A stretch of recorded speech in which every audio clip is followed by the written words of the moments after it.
이제 오늘부터 마가복음에 대해서 살펴보려고 하는데요. 제가 이 마가복음에 관심을 가지고 공부를 시작한 게 거의 한 2년 정도 되는데요. 특히나 이제 그 작년 연말서부터 본격적으로 마가복음 설교를 준비하면서 제가 큰 은혜를 받았습니다. 그래서 이제 이 큰 기대를 가지고 이 마가복음을 선포할 날을 이제 기다렸는데요.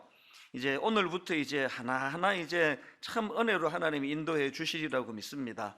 이런 기대감을 가지고 이제 마가복음을 살펴보면 좋겠는데요. 먼저 이 마가복음의 배경을 좀 살펴보자면, 이 마가복음의 저자는 베드로의 통역관으로 알려져 있는 요한 마가라는 인물입니다. 그리고 이 마가복음의 그 수신인은 그 로마에 살던 그 성도들인데요. 그 당시 로마에 살던 성도들은 큰 핍박을 당하던 중이었습니다. 여러분이 다 아시지만 AD 64년에 로마에서 대화재 사건이 발생하지 않았습니까? 그 대화재 사건이 일어나고 어떤 그 흉흉한 소문이 번져나갔는가 하면은, 그 당시 로마 황제였던 네로가 이 화재를 저질렀다, 그런 흉흉한 소문이 이제 계속 이제 번져나가니까 그 당시 황제였던 이 네로가 이런 소문에서 벗어나기 위하여 이 화재의 책임을 기독교인들한테 뒤집어 씌우는 겁니다. 그리고는 엄청난 핍박을 가하는데요. 그 과정에서 수많은 기독교인들이 가혹한 고문을 당하고 학살을 당하고 이런 끔찍한 역사를 갖고 있지 않습니까? 이런 너무나 위축되어 있던 그런 상황에서 그 마가복음은 그 로마에 있는 위축된 성도들을 위해서 쓴 게 그게 마가복음입니다.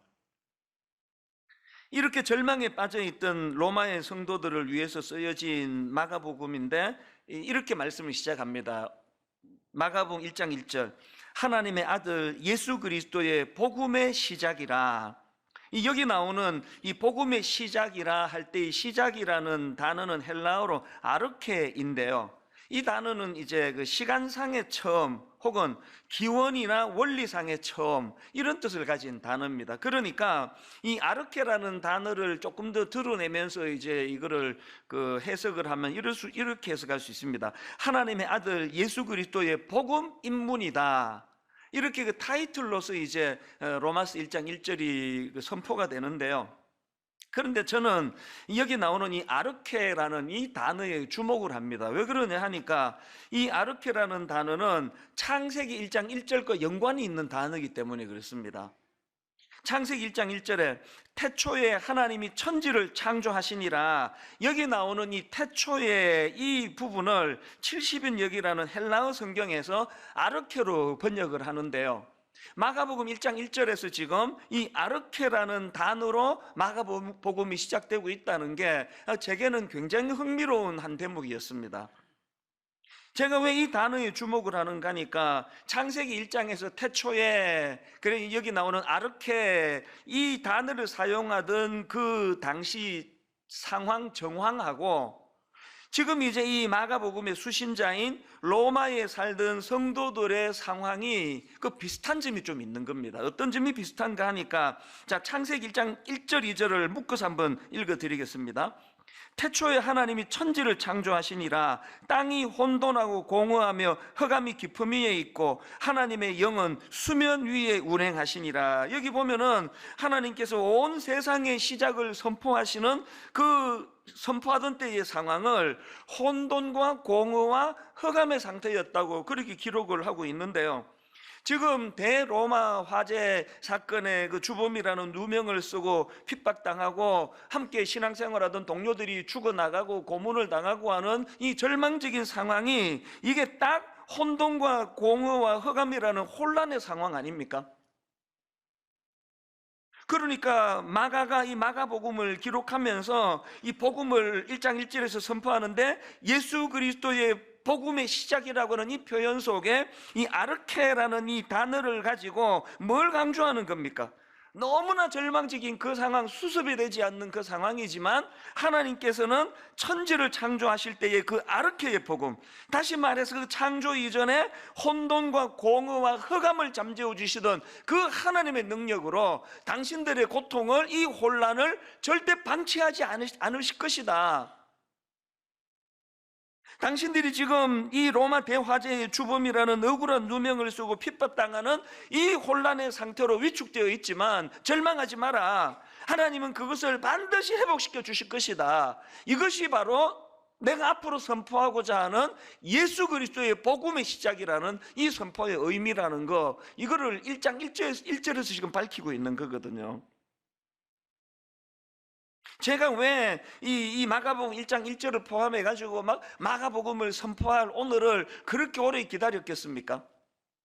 왜냐하니까 지금 이 한국교회의 상태가 그 로마에 있던 위축당하고 있던 그 성도들의 상황하고 거의 비슷한 상황이에요. 너무 많이 교회가 지금 위축당하고 있는 상황이거든요. 저는 지방이나 또 서울이나 많은 목사님들을 알고 있고 그분들과 만나고 교제를 하는데요, 저는 지금 너무 두려워요. 너무나 많은 목사님들이 지금 강단에서 위축이 되어 있습니다. 뭐 젊은 목사님이건 좀 경력이 있는 관록이 있는 목사님이건 예외가 없습니다. 강단이 너무 많이 위축이 되어 있습니다. 왜 그렇게 위축이 되어 있냐 하니까 강단에서 무슨 말씀을 선포하든지 간에 그거를 이념으로 받고 그거를 정치로 받는 사람들이 끊임없이 문제를 제기한다는 거예요. 우리처럼 큰 교회는 그런 영향을 덜 받습니다. 규모가 작은 교회일수록 막 바로 예배 끝나면은 직격탄을 날리고 뭐 이쪽이든 저쪽이든, 그러니까 이 설교라는 것이 저 목사가 내가 생각하는 이거랑 같은 방향으로 하나 두고 보자 뭐 이런 마음으로 앉아 있는 것 같으니까 목사님들이 위축이 되는 거예요. 이렇게도 못하고 저렇게도 못하고 어정쩡하게 애매모호하게 지금 그렇게 강단에서 설교를 할 수밖에 없다는 겁니다. 이게 참 가슴 아픈 현실 아니면 이게 점점 이제 앞으로 심해질 것 같은데요. 그리고 뭐 시대적인 상황도 지금 뭐 얼마나 지금 이게 어두운 상황입니까? 최근에 그 기생충이라는 그 우리나라 영화가 미국의 아카데미상 4개 부분을 휩쓰는 뭐 그야말로 이거는 뭐 그냥 뭐 이건 뭐 천재가 개벽할 정도로 놀라운 소식이래요. 이게 뭐 엄청난 일이 일어났다고 그러네요. 그랬더니 지금 뭐 뉴스에 신문에 막 이 영화에 대한 분석으로 막 가득 차 있는데요. 제가 우연히 이 기사와 관련된 어느 글 머리 기사를 봤더니 제목이 이렇게 돼 있더라고요. 기생충의 어둡고 눅눅한 반지하 점점점 세계가 우리 문제였네 빠져들다. 이게 되게 흥미롭더라고요. 거기에 보니까 이제 영국의 BBC 뉴스를 인용하는 그 대목이 나오는데요, 이런 내용입니다. 한국의 수도 서울엔 수천 명이 사는 반지하라는 곳이 있다. 햇빛이 거의 들지 않고 비좁은 곳이다. 거리를 지나다니는 사람들이 방 안을 훔쳐볼 수도 있고 여름은 습기, 더위와 싸워야 한다. 이 공간을 소재로 만들어 놀랍게 히트한 영화가 바로 봉준호 감독의 기생충이다. 그 어떤 내용인가 하니까요, 영화 자체도 워낙 잘 만들었지만 소재가 전 세계 사람들이 관심을 가지는 그런 소재가 한국의 반지하라고 하는 상징적인 소재로 그렇게 한 게 기발하다는 겁니다. 이게 뭘 의미하는가 하니까요, 지금 세계적으로 빈부격차, 사회적인 양극화 현상, 이런 것들이 지금 온 세계의 문제로 대두되고 있는데 바로 이 반지하라고 하는 소재를 가지고 그 문제를 건드렸기 때문에 많은 세계의 사람들이 국적을 불문하고 이 영화에 공감을 한다는 그런 얘기입니다. 이 뭘 의미하는 건지 아시잖아요. 이 빈부격차나 뭐 양극화, 이게 지금 뭐 우리나라만의 문제가 아니라 이 전 세계적인 문제라는 거예요. 코로나 바이러스도 마찬가지 아닙니까? 아니 그 중국 우한이라고는 한 지역에서 발생한 이 코로나 바이러스가 어떻게 지금 이 전 세계를 이렇게 떨게 할 수 있느냐는 거예요.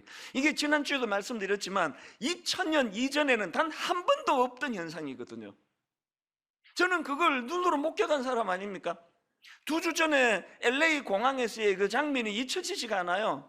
저는 그 미국 공항을 많이 들락날락 그렸던 사람 중에 하나인데요, 단 한 번도 본 적이 없는 풍경이 벌어지는 겁니다. 수속 다 끝내고 2층에서 기다리면서 아래층을 쫙 다 보이는 데서 보니까요, 이 뭐 다 마스크를 하고, 그리고 뭐 저도 경험했지만 쿨룩쿨룩 2번만 하니까 옆에 있는 사람이 딴 데로 옮기더라고요. 다 두려운 거예요. 특히 이제 이게 중국에서 시작을 해놓으니까 이 동양 사람이라 그러면 지금 막 유럽에서도 더 많이 경계를 한다는 겁니다. 참 다행인 거는 이 바이러스가 전파력은 강하지만 그렇게 센 놈이 아니라 그러네요. 이거 뭐 곧 없어질 것 같아요.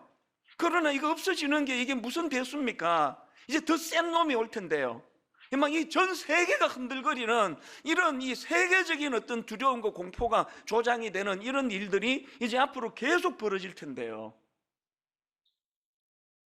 그 저는 이런 현상들을 보면서 지금 이 세계적인 혼란이 뭘 의미하는 겁니까?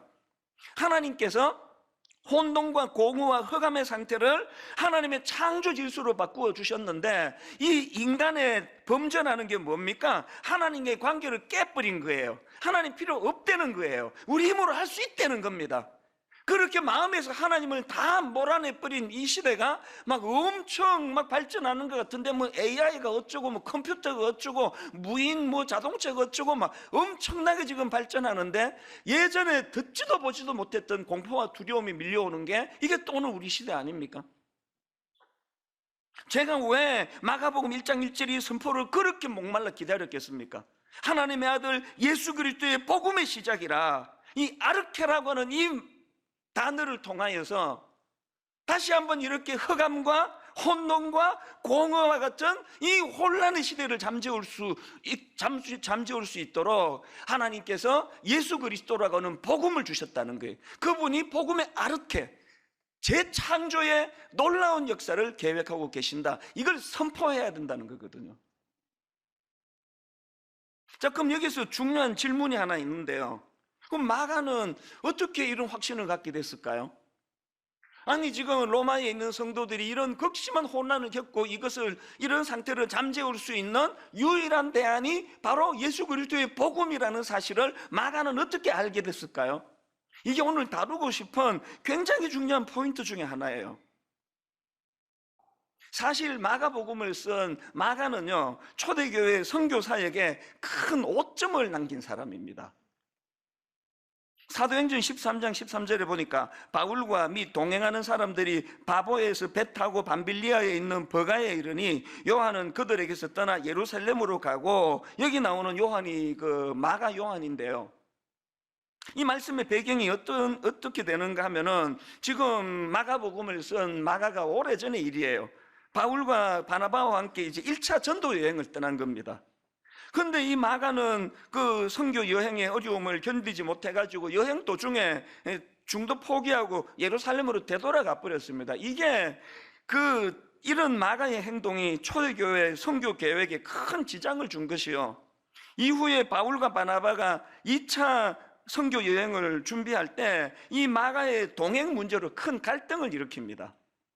바나바는 이 마가를 용서하고 다시 데려가자고 주장을 하고, 사도 바울은 안 된다, 절대 안 된다, 이 마가 요한은 데리고 갈 수 없다. 그래가지고 둘이 결별을 해버리잖아요. 이게 선교 역사의 사역에 엄청난 지장을 초래하게 한 인물이 마가예요. 보통 목사님들이 분석을 하면서 웃기려고 그러는지 모르겠는데요. 사도 바울이 굉장히 깐깐한 사람이었다. 사도 바울이 그냥 꽁한 데가 있었다. 이렇게 이것들을 분석하는 경우들을 가끔씩 보는데 그건 옳은 얘기가 아닙니다. 이 당시로 사도 바울은요, 그렇게 그냥 누구 하나 실수한 걸 그거를 빌미로 목을 치는 그런 정도의 단계가 아니에요.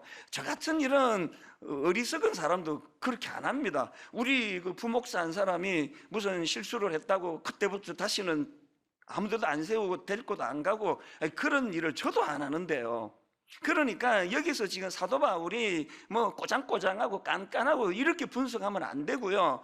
우리가 뭔지는 모르지만 마가는 결정적인 치명적인 회복이 어려운 실수를 저질렀다는 걸 우리가 알 수 있는 거 아닙니까? 그러니까 이 마가 입장에서 실패한 인생이에요. 아니 그 당시로 지금 사도 바울의 위상을 생각하면은요, 그 영향력이 있던 사도 바울이 낙인을 찍었는데 어떻게 회복이 됩니까? 끝난 인생이에요, 영적으로 말하면. 그런데 이렇게 실패한 인생이었던 마가가 어떻게 마가복음이라는 놀라운 복음서를 기록을 하게 되고요. 그리고 또 대략 한 12년쯤 지난 그 시점에 골로새서 4장에 보니까 사도 바울이 이제 로마에 투옥됐다는 사실을 말하면서 마가도 함께 갇혀 있다는 표현이 나옵니다. 골로새서 4장 10절. 나와 함께 갇힌 아리스다고와 바나바의 생질 마가와, 그리고 특별히 뭘 부탁합니까? 이 마가에 대하여 너희가 명을 받았으며 그가 이러거든 영접하라. 회복이 됐다는 거 아닙니까? 심지어는 디모데후서 4장 10절 11절 대만은 이 세상을 사랑하여 나를 버리고 데살로니가로 갔고 그레스게는 갈라디아로 디도는 달마디아로 갔고 누가만 나와 함께 있느니라. 그 다음 보세요. 내가 올 때에 마가를 데리고 오라. 그가 나의 일에 유익하니라. 관계가 회복된 정도가 아니라 아주 신뢰하는 인물로 마가가 지금 회복이 되어 있는 겁니다. 심지어는 베드로전서 5장에 보니까요, 베드로가 그를 어느 정도 신뢰하는가 보니까 5장 13절 택하심을 함께 받은 바벨론에 있는 교회가 너희에게 문안하고 내 아들 마가도 그리 하느니라. 완전한 회복이 일어난 거 아닙니까? 그 제가 이 마가의 이 변천을 쭉 묵상을 하면서 다시 질문으로 돌아갑니다. 아니, 마가는 그 당시 그 로마에 있는 너무나 핍박 가운데 절망하는 그분들에게 마가복음 1장 1절을 통하여 예수 그리스도의 복음이 대안이다, 예수 그리스도의 복음이 이 혼란을 잠재우는 하나님의 복음의 아르케가 된다, 이걸 어떻게 이렇게 확신할 수 있게 됐냐고요? 자기가 경험한 거예요.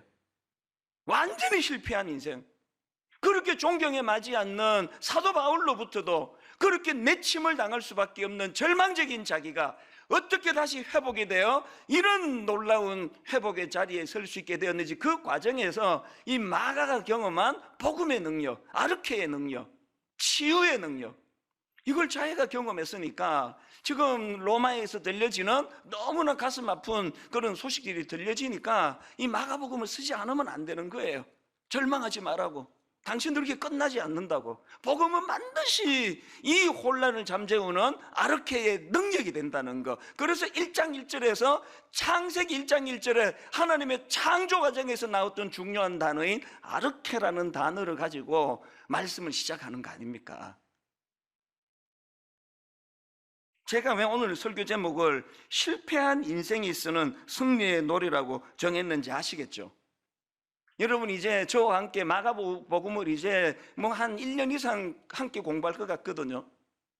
이 기간 동안에 실패한 것 같은 인생, 계속 마음의 그 패배감이 자기를 억누르는 인생, 이게 천지창조 이전의 그 혼란과 혼돈의 상태와 같은 그런 오리무중의 인생들이 모두가 다 아르케의 복음인 예수 그리스도의 복음을 이론이 아니라 마가처럼 실패한 그 자리에서 완전히 회복을 시켜주시는 하나님의 능력으로 이 복음을 경험하게 되기를 주님 이름으로 축원합니다. 저는 이런 회복을 꿈꾸면서 이제 첫 시간인 마가복음 시리즈 첫날에요, 우리가 이 두 가지를 좀 꿈꾸자는 겁니다. 이 복음을 우리가 접하면서 첫 번째 꿈꾸는 게 뭐냐? 실패한 인생에게 복음은 아르케의 능력이라는 사실을 좀 경험하자는 겁니다. 제가 목회를 하면서 참 가슴이 아픈 게요, 성도들 중에 이 실패감으로 아파하는 분이 너무 많으세요. 그리고 그 로마에 있는 성도들처럼 상황에 눌려가지고 위축이 돼 그렇게 주눅이 들어서 하는 젊은이들이, 젊은 크리스찬들이 너무 많으세요. 여러분, 이렇게 위축되고 또 스스로가 그 실패감으로 나는 실패한 인생이라고 그렇게 되뇌이며 사는 크리스찬이 너무 많다는 게 뭘 의미합니까? 예수 잘 믿는 것하고, 예수 잘 믿으면 더 이상 실패가 없다는 거하고 이게 다 맞지가 않는 이야기라는 거예요. 여러분, 예수 잘 믿는 게 더 이상 실패가 없고 고난이 없는 자리로 들어간다는 그런 뜻이 아니고요, 우리가 이 고난에 대한 발상을 좀 바꾸자는 겁니다. 지금 내가 겪고 있는 이 고난이야말로 이 복음의 아르케를 경험할 수 있는 도구가 될 수 있다는 사실을 우리가 고난을 접할 때 이 생각의 발상을 좀 바꾸자는 거예요. 고난이 없으면 축복이고, 고난이 있으면 이게 무슨 피해야 되는데 그냥 재수 없이 우리가 이런 일을 겪는 거고, 이렇게 생각하는 것 자체가 너무나 비복음적이에요. 바로 어젠데요, 그 포항공대 그 포스텍이라 그러죠, 포항공대 총장님의 인터뷰 기사를 읽었더니요, 이분이 이제 그 인터뷰를 하는데 미국의 그 구글 본사를 방문했다가 그 자기가 경험한 감동을 이야기하는 대목이 나오더라고요. 구글에서는요, fail fast, 빨리 실패해라, 이게 이런 독특한 철학을 갖고 있다는 겁니다. 구글을 방문했더니 곳곳에 그 포스터 하나가 붙어 있는데요, think big, fail faster, do it now.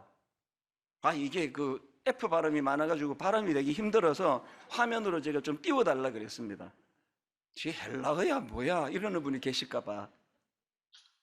그 구글 본사에 이 포스터가 이게 왜 저게 여러 군데 붙어 있을까요?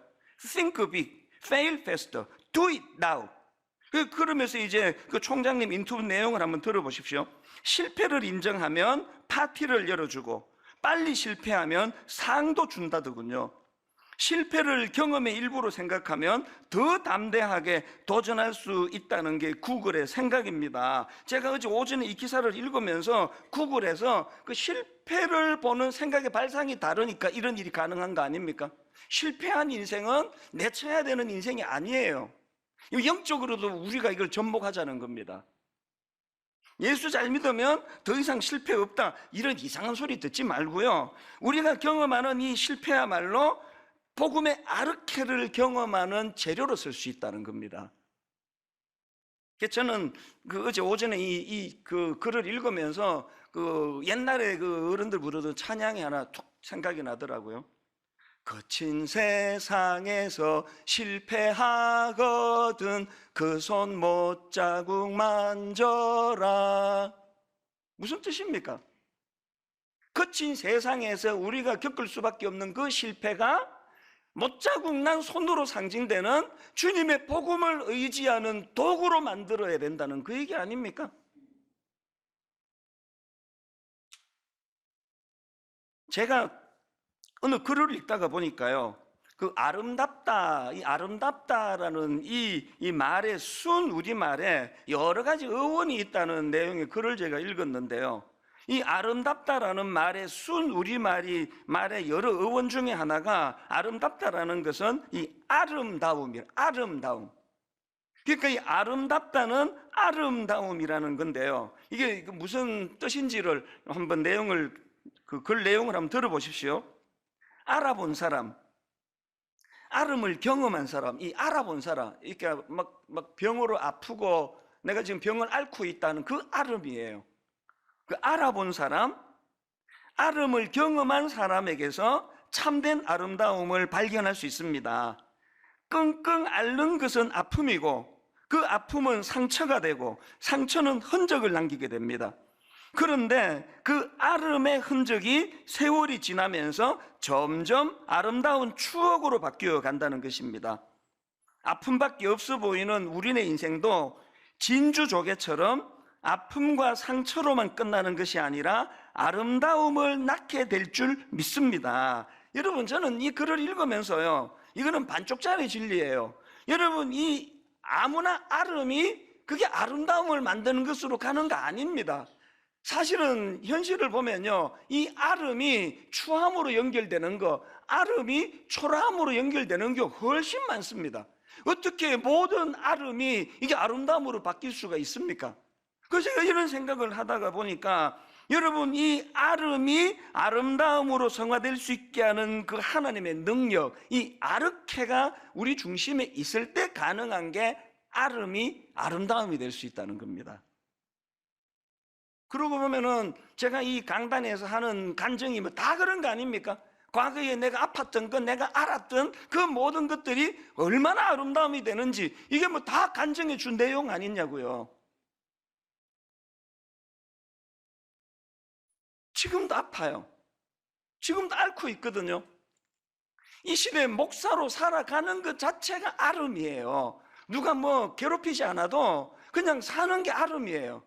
그런데 이 아름이 제가 해야 되는 놀라운 인생의 숙제가 뭡니까? 지금 내가 겪고 있는 이 아름을 추함으로, 초라함으로, 열등감으로 전락시키지 아니하고 아르케라는 복음으로 말미암아 이 아픈 가슴 아리를 아름다움으로 바꾸어 낼 책임이 예수 믿는 우리에게 있는 거 아닙니까? 사실 제가 요즘 저도 이제 나이가 들어가다가 보니까요, 우리 교회에 60대 이상의 그 브라보 시니어, 또 행복한 모임이 어른들에 대한 관심이 점점 많아지는 게 느껴져요. 그리고 제가 이제 이 나이가 들어가 보니까요, 참 뭐가 마음이 아프냐, 이 어른들의 아픔이 보여요. 나이 들어가시는 모든 어른들은 다 아픕니다. 젊은 시절이 화려했던 분들일수록 더 아파요. 이번에 제가 미국, 멕시코 다녀오면서 아프지만 인정할 수밖에 없는 게 뭐냐? 옛날 스케줄대로 살면 내가 이거 죽겠구나. 그걸 느끼는 거예요. 몇 년 전만 해도요, LA 집회, 저녁 집회까지 하고, 그리고 간단하게 밥 먹고, 바로 공항으로 가가지고, 밤 12시 반 비행기를 타고, 그리고 새벽 5시에 인천공항에 도착하면, 집으로 득달같이 와가지고 샤워하고, 오전에, 화요일 오전에 순장만은 인도했던 체력이 저였습니다. 강철 체력이었거든요. 이번에 주일 집회 끝나고 월요일 날 가는 비행기를 잡았다가 자신감이 넘쳐가지고 뭐하러 집회 끝났는데 내가 하루를 거기서 머물러. 그래가지고 주일 밤 비행기를 12시, 11시 얼마 비행기를 제가 잡았다가 지금까지 아파요. 지금까지. 공항에서부터 아프더니 지금 2주가 지난 지금까지 아파요. 그래서 내가 이번에 뼈저리게 느낀 하나님의 창조 질서가 있는데요, 옛날 같지 않다는 거예요. 옛날 같은 그 젊음의 싱싱함이 이제 없어져 가고 있다는 거예요. 그게 좀 서글퍼져요. 그러면서 우리 어른들의 슬픔이 느껴지는 거예요. 이제 60대가 넘어가시고 70대가 되시고 80대가 되시는 분들의 이 상실감이 이게 얼마나 크겠는가, 그게 너무 와닿아요. 요즘에는요, 우리 청년들을 위해서도 기도하지만 저는 우리 어르신들을 위한 기도가 점점 많이 나옵니다. 하나님, 저들의 아름이 나이가 들어갈수록 내려놓아야 되고 포기해야 되고 주먹에서부터 벗어나야 되고 은퇴해야 되고 하는 이 모든 아름이 초라함으로 변질되지 않도록, 저들의 아름이 인생의 아름다움으로 변화가 될 수 있도록 복음의 아르케가 저들을 주관하여 주시기를 원합니다. 저도요, 은퇴 이후에 대한 관심이 굉장히 많아졌습니다. 저의 노후가 초라함으로 변질되지 않으려면 복음의 아르케를 잡아야 돼요. 그래서 아름이 아름다움으로 변화되어 갈 수 있도록. 그래서 우리가 이 복음을 삶 속에서 계속 우리가 경험을 해야지만 내가 초라해지지 않는다는 것, 실패자 마가가 이 주옥 같은 마가복음을 쓸 수 있는 원동력을 거기서 얻었다면 우리의 실패도 그렇게 아름다움으로 승화될 줄로 믿습니다. 그런가 하면은 두 번째로 우리가 꿈꿔야 되는 게 하나 더 있는데요, 그 사실을 세상에 전하자는 거. 어떤 사실입니까? 실패한 인생에게 복음은 아르케의 능력이 된다는 내가 경험한 그 사실을 세상에 좀 알리자는 거예요. 이게 마가복음을 기록한 저자 마가의 귀함 아닙니까? 오늘 우리나라뿐만 아니라 막 온 세상이 다 너무나 어둡고 너무나 절망적인, 너무나 혼란스러운 소식이 전해지는 시대이기 때문에 우리 모두가 다 예수 믿는 우리는 이 사명을 부여받았다는 걸 아셔야 됩니다. 여러분이 아시지만 마가복음 1장 1절에 하나님의 아들 예수 그리스도의 복음의 시작이라 할 때 이 복음은 유앙겔리온이 헬라어로, 유앙겔리온은 영어로 말하면 굿뉴스예요. 굿뉴스.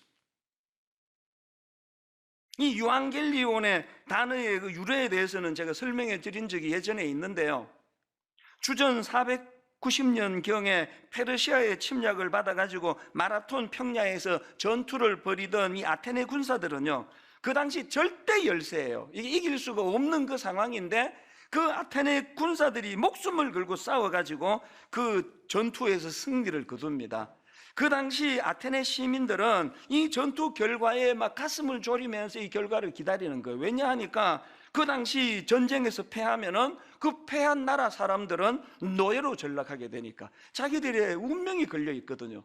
그래서 이제 이 전투가 어떻게 되느냐고 노심초사 지금 기다리고 있던 그런 상황이니까 한 병사가 이 전쟁의 승리의 소식을 아테네 사람들에게 전하려고 어마어마하게 먼 거리를 사적을 다해 달려갑니다. 그리고는 사적을 다해 달려가 가지고는 한마디로 외쳐요. 우리가 승리했습니다. 우리가 이겼습니다. 그 한마디를 선포하고는 쓰러져 죽습니다. 여러분이 다 아시지만 이 기쁜 소식이라는 유앙겔리온이라는 단어의 유래도 여기서 나왔지만요, 이제 그 올림픽의 꽃이라고 하는 마라톤의 유래가 또 여기서 나왔다고 알려져 있지 않습니까? 저와 여러분에게 이 사명이 있다. 우리는요, 이 젊은 병사예요. 우리는 메시지를 갖고 있는 사람이에요. 모두가 다 절망하고, 모두가 다 한국교회 끝났다 그러고, 모두가 다 이제 희망 없다 그러고, 모두가 그렇게 우울에 쓰러져 가고 있을 때, 우리는 유앙겔리온, 이 기쁜 소식, 굿뉴스. 저는 이 마가복음을 공부하면서 막 전의를 불태우게 되더라고요. 어떤 경우라도 내가 좌절하지 않을 것이다. 좌절했다가도 회복이 될 것이다. 왜? 나에게는 이 병사가 가진 사명이 있거든요. 이 굿뉴스를 전해야 되거든요. 제가 절망해가지고 우울증 걸려 죽어버렸다, 이것만큼 불경한 종은 없습니다. 그렇기 때문에 힘을 내는 거거든요. 어제 절망했는데 오늘 다시 회복할 수 있게 만드는 이 아르케, 이 마가복음 1장 1절에 선포되는 예수 그리스도의 이 아르케의 복음. 오늘 저와 여러분이 이제 로마서를 함께 살펴나가면서 예수 그리스도의 행적을 우리가 함께 공부하면서 저나 여러분 모두에게 이 아르케의 복음의 능력을 맛보게 되기를 바랍니다. 그리고는 끝내시면 안 됩니다. 그 경험한 아르케를 가지고 선포해야 돼요. 그 로마 병사, 그 아테네 병사처럼 우리가 승리했다고, 예수 그리스도님이 승리하셨다고, 우리는 이렇게 절망하고 넘어지지 않는다고. 이 마가복음의 구조가 너무너무 은혜가 되는 대목이 있었는데요, 이렇게 마가복음 1장 1절에서 예수 그리스도의 복음을 선포하는데요, 그리고는 이제 중간쯤 마가복음 8장 29절에서 유대인을 대표하는 베드로의 고백이 거기에 나와 있습니다. 또 물으시되 너희는 나를 누구라 하느냐? 베드로가 대답하여 이르되 주는 그리스도시니이다. 그렇게 하고 마가복음이 어떻게 끝나는지 아십니까? 이 1장 1절에서 선포된 예수 그리스도의 주는 그리스도시라는 이 놀라운 선포가 중반쯤에 유대인이었던 베드로를 통해서도 선포가 되지만 마가복음 끝부분에서는 이방인을 대표하는 로마의 권력자 백부장의 입에서 이게 선포가 됩니다. 마가복음 15장 39절입니다. 예수를 향하여 섰던 백부장이 그렇게 숨지심을 보고 이르되 이 사람은 진실로 하나님의 아들이었도다 하더라. 마가복음이 이렇게 끝나요. 뭘 의미합니까? 복음의 확장입니다. 우리 시대에 범할 수 있는 가장 무서운 죄는요, 복음을 경험하지 못하는 거예요. 경험했다 하더라도 그걸 확장시키지 않고 가두어 두는 겁니다. 우리에게 이 사명이 가슴을 벅차게 하는 도전이 되고 꿈이 되고 비전이 되기를 바랍니다. 이제 우리는 이 사명을 가지고 일어서야 돼요. 달려가야 돼요. 힘을 얻어야 됩니다. 좌절하면 안 됩니다. 좌절했다가도 빨리빨리 회복을 하셔야 돼요. 이건 저한테 하는 다짐이에요. 제가 이 설교를 끝낼 무렵에 한 젊은 부부가 불쑥 떠올라졌는데요, 바로 한 2달 전에 송구영신 예배 때 나와서 축하하고 축복하고 또 그때 내용도 읽어드렸던 그 부부예요. 임신 중독과 함께 귀하게 얻은 아기가 구순구개열이라고 입술과 인중과 입천장, 잇몸이 갈라지는 병을 앓고 있는 이 아기를 키우고 있는 젊은 부부의 고군분투를 들어보세요. 빠는 힘이 부족한 아이에게 먹이는 것이 문제가 되었습니다. 우리 부부와 아이는 매일 땀이 범벅이 될 정도로 구순구개열 전용 젖병으로 연습하고 먹이며 그렇게 시간을 보내고 있습니다. 그 간증 과정에서 끊임없이 찾아오는 낙심, 끊임없이 찾아오는 마음의 좌절, 그 우울한 것들과 싸우는 과정에서 너무너무 지치고 너무너무 힘들지만 이런 내용이 있더라고요. 아기와 씨름하는 그 어려운 중에서도 특세기간에 애통하는 자에게 복이 있나니 그들이 위로를 받을 것이며 말씀을 통해 주시는 위로하심에 우리는 다시 한번 힘을 내었습니다. 모든 사방이 막히고 아무것도 보이지 않고 더 이상 우리가 할 수 있는 것이 아무것도 없을 때 눈물만 흘리고 있는 그때에 오직 하나님만 보게 하셨다는 것을 알게 되었습니다. 여러분, 우리 모두가 다 이 젊은 자매를 응원해야 되는 거 아닙니까? 후원해야 되는 거 아닙니까? 낙심하지 말라고? 그 아이 그렇게 무너질 존재가 아니라고? 하나님이 그 아이를 반드시 회복시켜 주실 것이라고 우리가 응원해야 돼요. 밀어줘야 돼요. 기도해 줘야 돼요. 이 젊은 부부뿐입니까? 오늘도 이 삶의 현장에서 고군분투하는 수많은 분들이 이 자리에 주일마다 함께 모이는 거 아닙니까? 복음으로 그를 응원하고 말씀으로 그를 치유하고 하나님의 아르케의 복음의 능력이 오늘도 살아 역사하신다는 사실을 선포하고 이것들이 마음속에 전달이 되고 매주일마다 다시 힘을 얻고 다시 뚜벅뚜벅 달려나가고 이제 마가복음을 공부하는 내내 이 놀라운 역사가 끊이지 않고 일어나게 되기를 주님 이름으로 축원합니다.